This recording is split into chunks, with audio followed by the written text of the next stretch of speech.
If you're looking for the best sound card for music, here's a list you must see. We made this list based on our personal preference and sorted it based on their features, prices, quality, durability, and reputation of the manufacturers and customer feedback. Also, we've included options for every type of customer. So let's get started.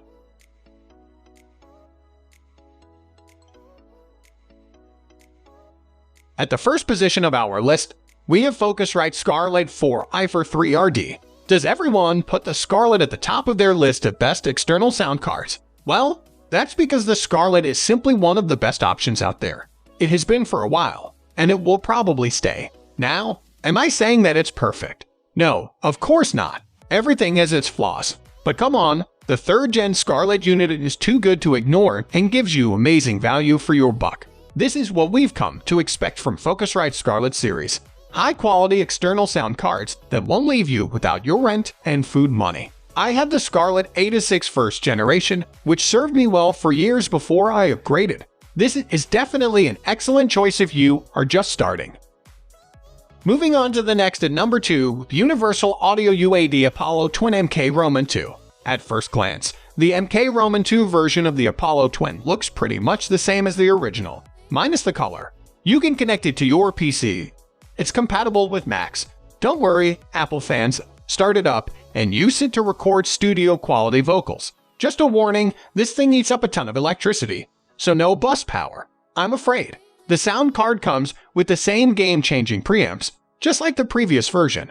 The Unison preamps are fed power by the mic/line and high-ends. Even if you don't have the best microphone for home recording, you can turn your little makeshift studio into something genuinely professional. This is why Apollo Twin ranks so high on our list of the best external sound cards.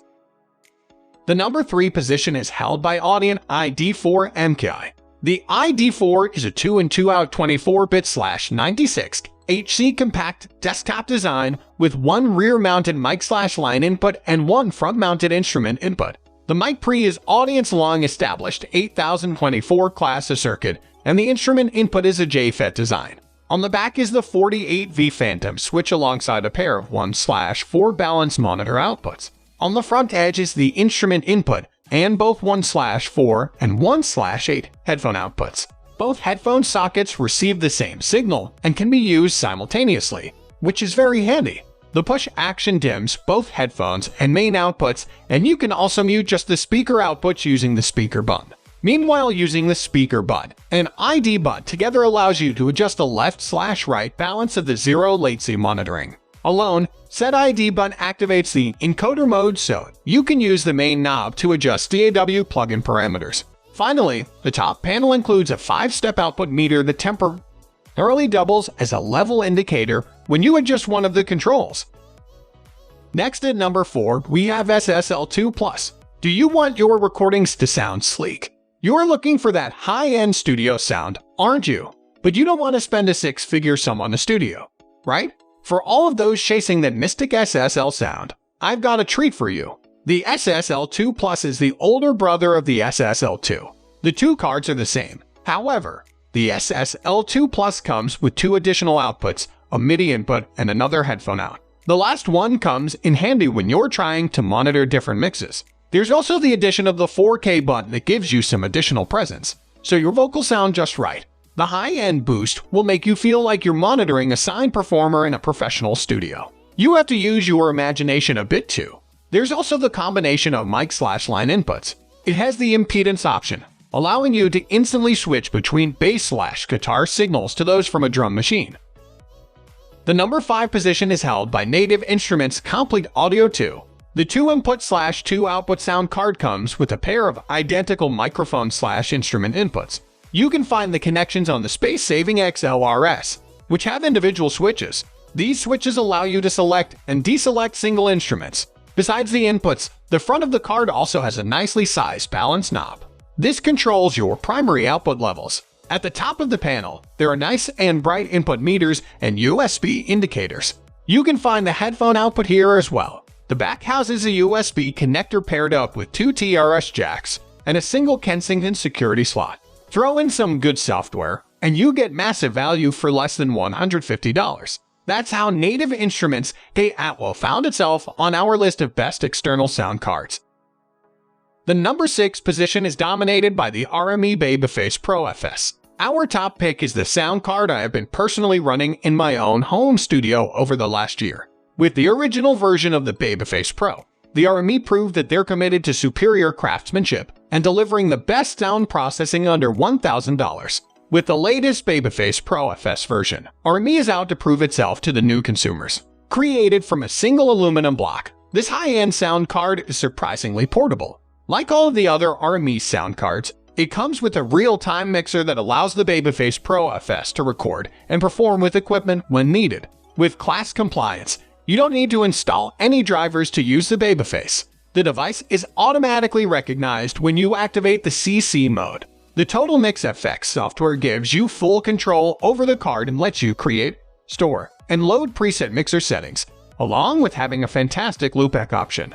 It also comes with the excellent DigiCheck Spectrum Analyzer for metering, testing, measuring, and analyzing digital audio streams, along with USB breakout and MIDI cables, all packaged in a hard plastic case for safe transportation.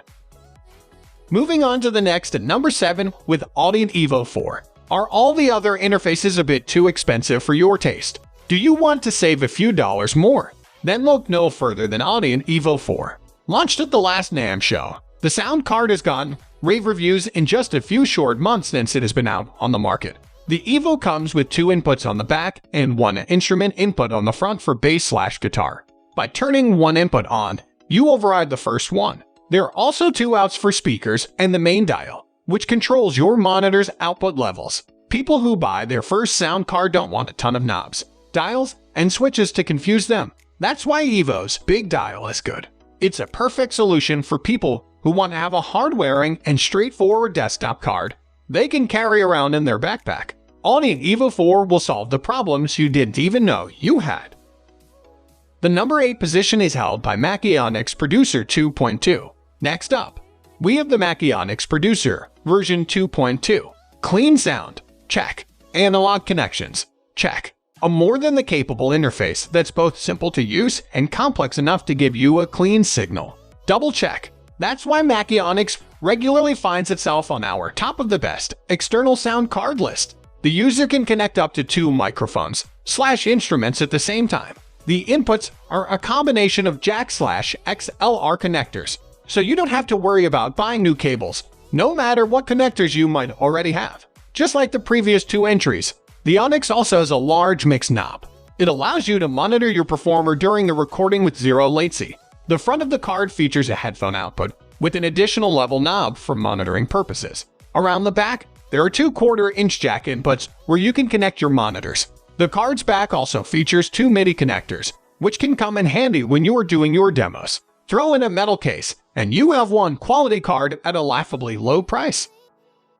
Next at number 9, we have Steinberg UR22C. Steinberg's famed UR line of interfaces has recently got a welcome boost in the form of 3.0 versions for PC and mobile devices. You can't go wrong by picking any sound card from the 3.0 series, but since we're focusing on cheap home recording, I decided to go with the most cost-effective card from the bunch, the UR22C. Like the rest of the series, this card connects to your computer via a Type-C USB connector. That allows the UR22C to operate at a 32-bit/192HZ resolution. There are MIDI functions here too. The user also has the DSP at their fingertips to make use of UR22C 0 latency capabilities while you're monitoring the recording. The hardware comes in the instantly recognizable Steinberg metal casing that will look awesome on your workstation. Steinberg gives you a great selection of our industry-leading VST instruments and VST sound and loop sets for free, including instruments like HA Lion Sonic SC3, Groove Agent SC5, Retrolog and Anima, plus 2 GB of sounds and loops. You will also receive regular offers if you sign up for the Steinberg Plus newsletter.